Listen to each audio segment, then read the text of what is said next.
Assalamualaikum warahmatullahi wabarakatuh. Halo sahabat Farah, apa kabar? Kali ini kita berjumpa lagi di podcast Cerita Sahabat Farah. Untuk hari ini kita kedatangan seorang tamu spesial, yaitu seorang penyiar radio yang namanya beken dengan sebutan Ce Sophie. Assalamualaikum Ce Sophie. Waalaikumsalam warahmatullahi wabarakatuh. Boleh diperkenalkan sedikit gak siapa sih Ce Sophie itu ke teman-teman Farah nih? Assalamualaikum teman-teman Farah, saya Cece ya. Kalau misalnya teman-teman tahu, saya siarannya di Radio Hot FM 93,2 ya. Di Radio Hot FM 93,2. Dengerin deh, ada loh. Saya pertama kali siaran ya kan, terus tiba-tiba tuh kayaknya aku kan siaran rezekinya mungkin ya, alhamdulillah di radio yang bergoyang. Apa tuh radio yang bergoyang itu Jadi maksudnya? yang pakai ada gendangnya gitu Oh, loh, gitu. musiknya musik dangdut gitu loh sayang ya. Langsung aja deh, kayak Nah. penyiar radio mana nih kalau boleh tahu? Saya siaran di Radio Hot FM, yaitu kebetulan kita itu ada di grup radio yang hitungannya kalau di Jakarta lumayan besar lah ya gitu. Terus Radio Hot FM itu sebenarnya udah 6 tahun gitu kan, tapi kebetulan setelah aku siaran sekarang itu dipercaya lagi untuk jadi program director. Kalau program director itu adalah orang yang ngurusi penyiarnya anak-anak, tapi karena memang ngurusin yang siaran, otomatis kan harus punya experience di siaran itu sekitar lumayan lama gitu. Jadi kalau ngomongin soal profesi penyiar sih dari zaman kuliah ya, dari zaman kuliahnya di kesehatan masyarakat. Tuh bocorannya kuliahnya di kuliah kesehatan masyarakat. Aku tuh Jurusan apa? keselamatan kesehatan kerja. Oke. Bahasa kerennya safety and engineering, ya kan? Tapi kemudian kenapa bisa jadi Apa ya? penyiar? Jadi kan jurusannya keren ya, occupational health and safety gitu kan, ya kan K3 gitu kan. Kenapa tiba-tiba jadi penyiar? Ya mungkin waktu zaman masih kuliah tuh sempat aku tuh ikutan suara mahasiswa ya kan.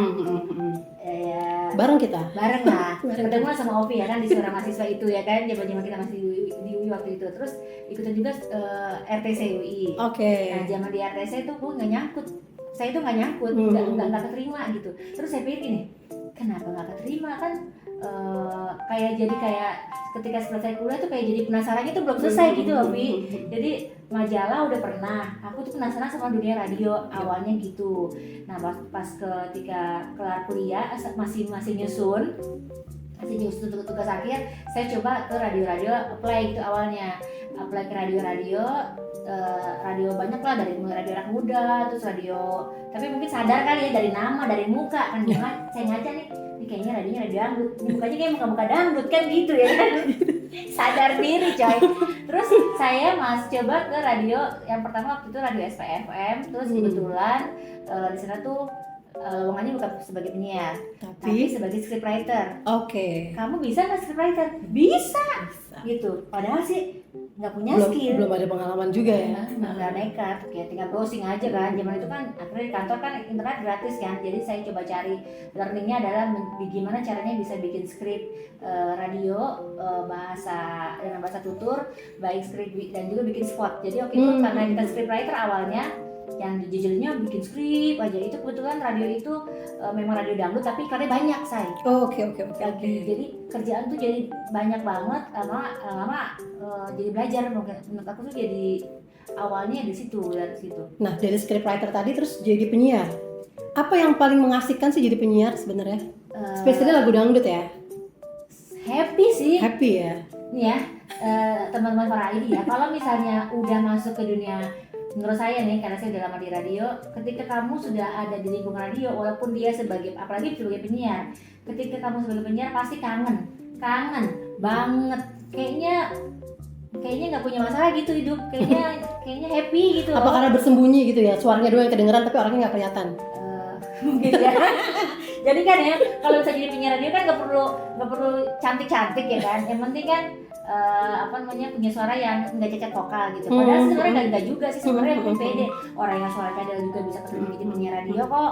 Terus juga yang suaranya tipis juga bisa kok, yang penting pede aja sama suka aja gitu. Kayak menurut aku tuh kalau misalnya belajar ketika kita ngomong sama orang lain walaupun itu di dalam kabin gitu ya,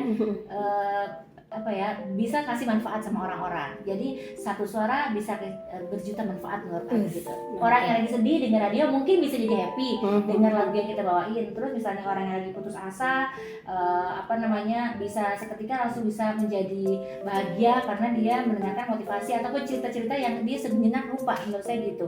Terus kalau di radio yang lebih penting adalah temennya banyak, teman banyak dalam artian teman-teman dari dunia radio yang lain juga ikutan. Dan pendengar itu menurut saya adalah sahabat yang paling enak sih. Maksudnya gara-gara siaran radio saya ketemu berbagai macam orang dengan lintas profesi yang berbeda. Jadi kita bisa tuh jadi penyiar radio tuh interview. Zaman itu saya pernah interview Prabowo, gitu kan. Saya juga pernah interview Prabowo suka dangdut juga. Iya waktu itu ya ampun. Jadi maksudnya dari penyiar radio bisa ngobrol sama tokoh-tokoh gitu ya. Tidak hanya nyanyi dangdut. Waktu itu kan sempat Nasar, pokoknya anak-anak Dewi Persik gitu-gitu udah jadi. Dan akhirnya kalau nggak tahu ya. Tapi selain Prabowo siapa lagi tuh kalau tokoh-tokoh nasional ya? Saya pernah interview waktu itu Pak Mahfud MD pernah. Oke. Terus Bang Sutioso pernah. Terus interview. Cuma waktu itu kan nggak ada sosmed ya di radio yang lama tuh. Zaman ya. Makanya kayaknya enakan penyiar radio zaman sekarang semuanya tercapture di sosial media. Nah ini yang aku tanya nih, dari kan pengalamannya berarti udah 10 tahun lebih ya sebagai penyiar radio ya? Kalau sekarang tuh udah 13 tahun. 13 tahun. Nah, dulu ke zaman sekarang nih, kayak tadi kan kita bilang dulu tuh orang nggak kelihatan di penyiar radionya, sekarang bisa podcast misalnya atau penyiar tapi kelihatan nih lewat video-video di YouTube mungkin di mana gitu. Nah, bedanya apa sih? Kalau dulu kayaknya yang kita tuh cuma satu ledger aja, cuman hanya di radio aja monolog doang kan. Kalau zaman sekarang dengan adanya sosial media, orang yang nggak tahu radio kita bisa tahu radio kita karena memang kan di capture ke sosmed. Jadi menurut saya kalau sekarang itu lebih enak gitu karena karena mencari informasi begitu mudah. Kalau siaran radio zaman dulu ya Allah ngelipingin koran, aku tuh nggak nyampe itu di masa itu. Anak zaman sekarang udah nggak kenal ya keliping koran. Terus, ya. Kalau zaman dulu kalau aku tuh suka banget ke zaman itu tuh ke perpustakaan nasional buat nambah referensi kita soal macam-macam musik, soal kan gak cuman artis doang ya kan, kita harus banyak skill yang lain. Saya tuh dulu hobi, nggak tahu ya, saya tuh hobi banget ke perpustakaan nasional Salemba, suka banget. Kayaknya zaman kuliah tuh masih ke bawah gitu ya. Iya, tapi kalau zaman sekarang buku favorit yang biasa baca Shopee ini? Ibu-ibu banget sih ya, tips-tips gitu loh. Kan pendengar radionya kan banyak kan ibu-ibu ya. Ibu-ibu banyak kan. Jadi sempat bikin artikel gini. Jadi orang tuh setelah selesai kuliah tuh harus punya value. Maksudnya gini, ketika kamu ada di lini siaran radio saat itu, saya harus bisa bikin artikel di media cetak gitu. Bukan apa-apa, butuh duit. Jadi ketika kita bikin artikel, kita ngembangin kemampuan kita, value lainnya adalah dapat uang. Ketika udah itu kayaknya ada penghargaan gitu, walaupun saat itu angkanya nggak terlalu besar ya, tapi menurut saya tuh itu jadi siaran tuh ada value lebih gitu. Ada bobotnya gitu ya. Iya benar, kita bisa nulis, kita bisa ngobrol analisis skillnya kita tambah. Terus juga yang pasti komunikasi untuk skill komunikasinya juga kita perbanyak gitu. Tapi kalau zaman sekarang kan nggak harus ke perpustakaan ya kan, bener ya? Bisa nyari di Google, bisa banyak banget podcast yang bisa kita pelajari. Belum lagi buku-buku e-book tuh udah banyak banget yang bisa di download, kita baca, ada gratisan, kapanpun dimanapun bisa buka gitu ya. Bener Pi. Cuma kalau sekarang kayaknya udah ibu-ibu ya repot banget kayaknya ngatur waktunya. Kalau dulu sih gede-gede teman-teman di sini, aduh, nggak boleh waktu nganggur dikit baca. Tuh berarti penyiar radio. Jadi orang mikirnya cuman muterin lagu nih gitu. Iya. Ternyata enggak ya, harus cari juga bahan-bahan topik pembicaraan gitu ya yang kira-kira bisa asik juga untuk menyapa pendengar gitu ya. Benar. Sampai sekarang masih banyak nggak sih kayak suka nelfon gitu kalau pendengar radio? Masih ya tetap ya. Interaksi itu masih ada ya. Masih kan memang harus interaktif kan. Kan dua arah kan gitu. Kalau dengan banyaknya podcast sekarang tuh pengaruh nggak sih siaran radio nih? Enggak sih, karena kita yakin setiap radio punya pendengarnya masing-masing. Kita yakin radio itu masih didengarkan sama orang lain. Buktinya kalau kita lihat dari survei yang pernah ada sampai saat ini juga pengiklan masih ada di radio. Jadi itu artinya demand-nya masih ada. Orang-orang saya yakin juga teman-teman yang nonton podcast ini juga masih suka dengar radio. Karena gimana ya, radio itu bukan sesuatu yang apa ya, ini bukan sesuatu yang dibutuhkan. Justru saya yakin banget nih orang-orang yang khususnya sekarang ini, apalagi yang mobile di jalan, yakin deh mendengarnya mesti radio. Masih banyak yang, karena banyak punya penyiar favorit juga nih biasanya kan orang-orang ya. Iya benar, yang dilihat. Contohnya juga yang terbaru kalau nggak salah ya, orang-orang di kota besar ketika lagi di perjalanan, baik dia naik motor ataupun naik mobil ataupun naik busway ataupun naik kereta ataupun naik komuter lain gitu, atau naik MRT di jalan, ya yang dengar ya radio. Bayangin deh kalau radio itu kekuatannya ya, ketika kita lagi disapa sama orang lain, kita lagi di jalan tiba-tiba ada yang nyapa kita gitu, kayak ada temennya gitu nggak sih? Betul. Bayang nggak sih kalau musik kan cuma kita dengerin doang ya, kalau ini ada yang kayak ngomong sama kita gitu ya. Ngobrol. Kalau di jalan, kamu kalau di jalan pasti kan sukanya dengernya yang dua arah dong. Misalnya kayak kita kayak diajak ngobrol, makanya orang penyiar radio biasanya lebih akrab sama pendengarnya. Bahkan kita nih kalau misalnya orang-orang yang siaran tuh biasanya kalau berkunjung ke rumah artis ke tempat ataupun ke tempat figur, justru yang lebih kerangkul karena ngerasanya lebih in deep communication tuh lebih nyampe gitu kalau dia ada di part of siaran radio. Makanya jadi penyiar tuh mengasihkan ya. Nah, kata jadi penyiar tuh mengasihkan. Tapi boleh tahu nggak sih apa sih kayak modal dasarnya orang untuk bisa jadi penyiar radio? Apakah harus cerewet? Gitu. Basic sih kalau cerewet palingnya harus banyak ngomong. Tapi sebenarnya itu bisa diolah ya. Yang penting dia punya banyak kemampuan. Yang penting kemampuan komunikasi itu harus. Nggak mungkin orang jadi penyiar radio kalau tidak punya kemampuan komunikasi ya kan. Terus yang kedua adalah dia punya wawasan dong pasti ya kan. Tapi sebenarnya nggak terlalu yang harus gede tinggi wawasannya enggak. Kan tinggal satu gini ya. Kalau misalnya kalau modal awal nih, saya dulu pertama-tama jadi siaran tuh, ini saya punya materi bunga ini misalkan, coba ngomong dari bunga ini apa aja. Kan kayak ini ada bunga plastik, sebenarnya ini ada bunga cemara. Bunga cemara ini warnanya kuning sama hijau. Kalau warna hijau itu sebenarnya warna dasar loh, gitu. Tapi kalau hijau ini bikin segar nggak sih? Bikin segar, tau nggak sih apa aja yang hijau? Ya ada daun, ada makanan gitu. Penyiar banget ya. Gitu. Pokoknya dari satu benda harus bisa ngerangkai dengan berbagai macam kalimat, tapi mengajak orang buat oh iya bener ya gitu, kayak tertarik buat interaksi gitu. Makanya kadang dari suara doang bisa kepancing tau. Ya nggak sih teman-teman gitu. Jadi kan kalau misalnya yang kayak gosip gitu kan jadi iya bener. Saya sebel lagi sama dia, bener lagi omongan dia gitu. Oke, jadi kekuatan suara juga nih ya. Kekuatan suara, tapi zaman sekarang harus kayaknya ini deh. Apa tuh?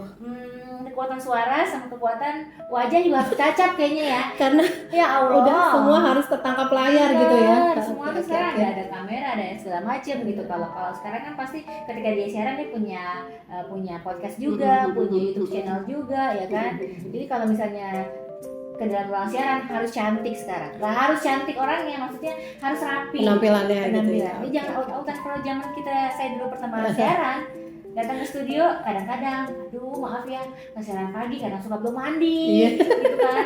Yang penting parfum banyak-banyak ya kan. Habis itu setelah mau closing baru saya sibuk-sibuk taket-taket dikit baru pulang ya kan. Atau kadang-kadang baju atas bawahnya nggak nyambung ya kan, atau nggak jilbabnya kemana.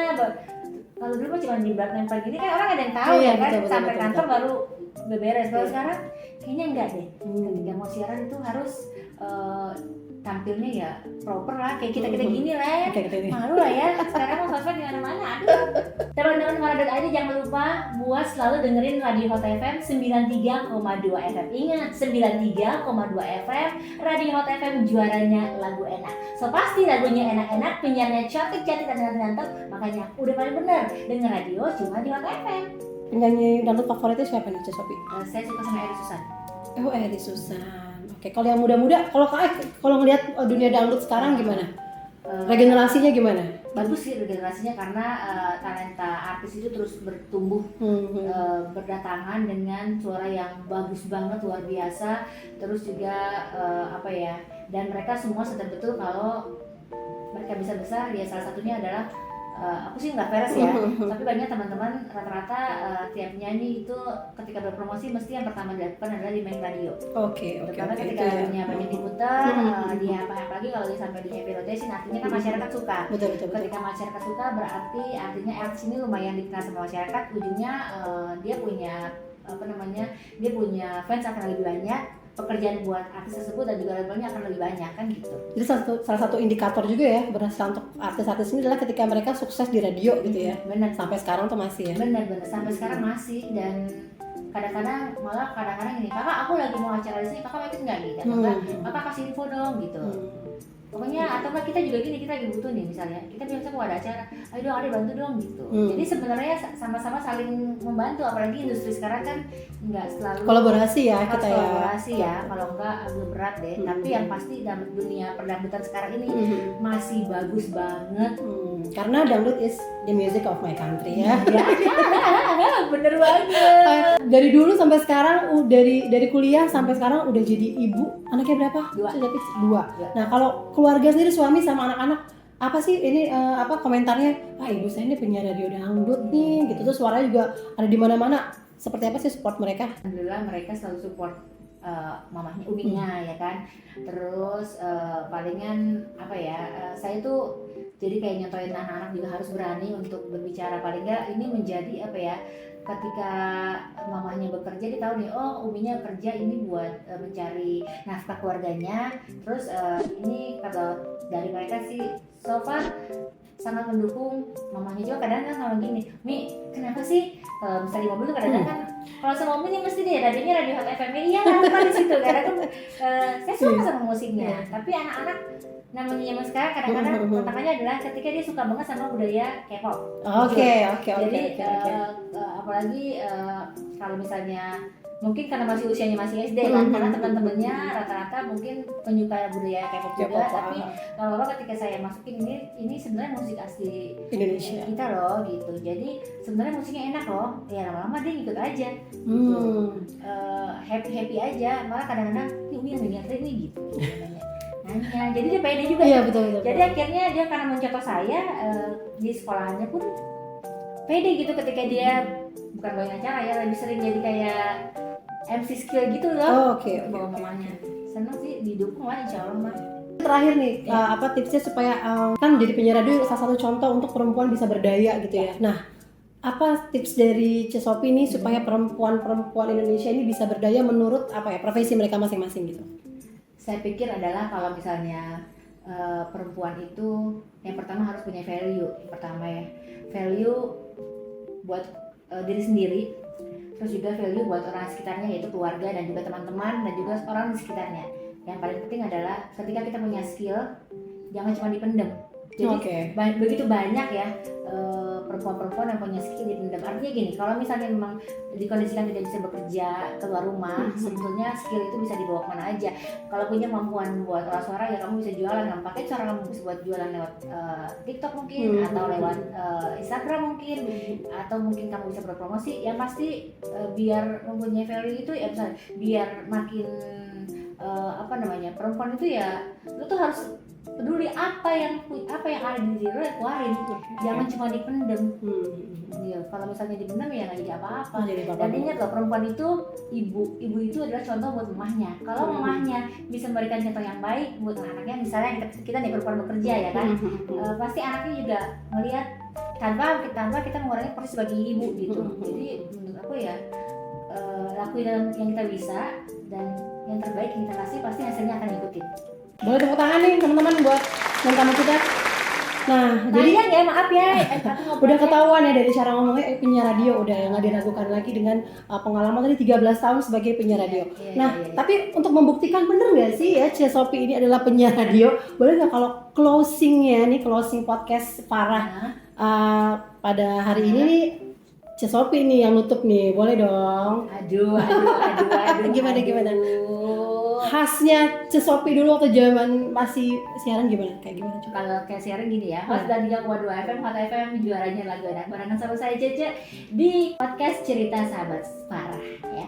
Baiklah buat teman-teman di Cerita Sahabat Farah, hari ini ngobrolnya seru banget. Tapi yang pasti kalau misalnya tadi nih kita ngobrol ada yang bicara-bicaranya gak enak, maafin ya, namanya manusia kan kadang-kadang nggak luput dari salah, nggak luput dari dosa. Tapi pastinya ambil yang baik-baik aja. Ya pasti hari ini ngobrolnya sangat menyenangkan. Semoga ini buat teman-teman dari Farah.id yang lagi nonton bisa menjadi termotivasi untuk menjadi seorang penyiar radio. Tidak hanya penyiar radio sebetulnya, nanti di situ ada talenta lain, ada produser radio, terus juga ada script writing radio, terus teman-teman digital dari radio. Pokoknya sebenarnya dari radio itu banyak banget pekerjaan-pekerjaan yang sangat menyenangkan. Ayo join di dunia radio. Thank you loh buat Ovi, hostnya yang super kece banget. Bisa. Terus tapi Bang Tami lebih kece kan ya. Iya, pasti buat semua teman-teman di sini jangan lupa terus tonton tayangan dari Farah.id. Pokoknya sesuatu banget, you mesti tonton. Oke sahabat Farah semua, sekian dulu nih perbincangan kita dengan Sophie dari Hot FM, penyiar radio Hot FM. Dan jangan lupa untuk like, subscribe, komen, dan juga share podcast cerita untuk sahabat Farah. Sampai jumpa. Assalamualaikum warahmatullahi wabarakatuh. Waalaikumsalam warahmatullahi wabarakatuh. Thank you. Terima kasih. Sakit gigi, kepala cekak.